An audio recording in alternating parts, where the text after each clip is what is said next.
got some water just came up to a bubble there.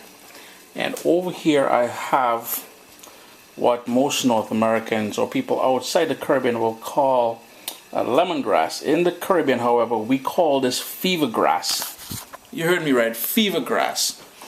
Going to those Thai restaurants here in Hamilton, usually they start you off in the winter months. They give you hot lemongrass tea. In the summer they give you cold lemongrass tea. Well, not my thing. As a kid growing up on the islands, we only had this whenever we had a temperature or fever, and that's where I'm at today.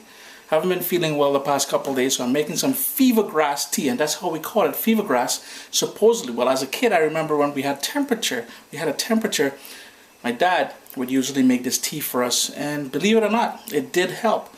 So today we're making lemongrass tea, or as it's called in the Caribbean, fever grass tea. There are two ways you will find this in your Asian or Latin or Caribbean grocery store. Well, I'm not too sure about the Caribbean grocery stores, but definitely at the Asian markets and Asian grocery stores. And these ones here, these are the bottom stems here, and these were frozen. So check in the frozen section of your grocery store and you will find it there. I'm just going to put this into that boiling water. The other option is you'll find it dried as well. Well, somewhat dried. And this is what I have here. All you would do is cut it up into pieces, and what I would recommend doing is using the back of your knife, pound it a little bit, and then put it into the water. And that's why I have it here going in the water. A gentle bubble now.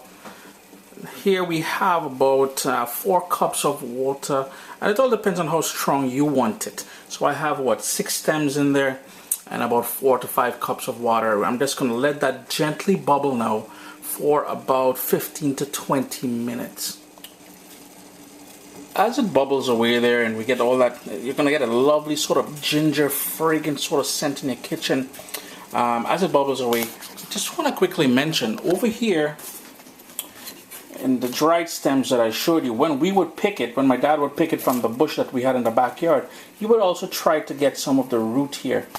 With the root, you would get a ton more flavor or strength from the fever grass tea. Now imagine this, I'm going to go have a nice fancy, well, not too fancy, but a nice Thai dinner, and the people starting me off with fever grass tea. Talk about killing the mood. Let me continue. Next up, all we got to do is remove the stems from the pot. You can discard that at this point now.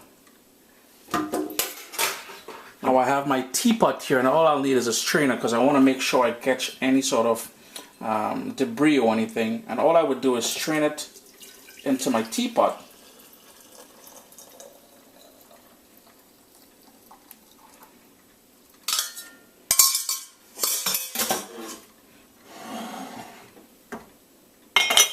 And that's it.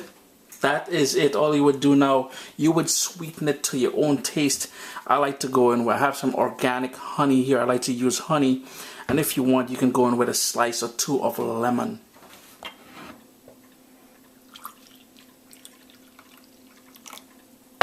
The trick here is to drink it nice and hot. I'm just going to go in with some of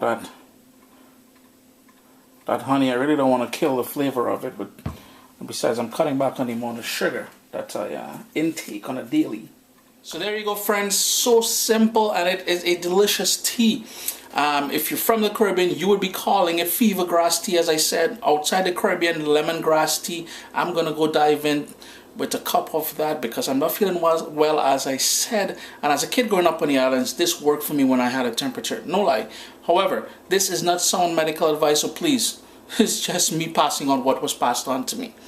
Chris at CaribbeanPod.com. Remember to click subscribe, hit thumbs up, leave comments below, and check out CaribbeanPod.com for many. I mean, I say we have close to 400 recipes on there now. There's all kind of flavorful thing happening there. Have a good one, friends.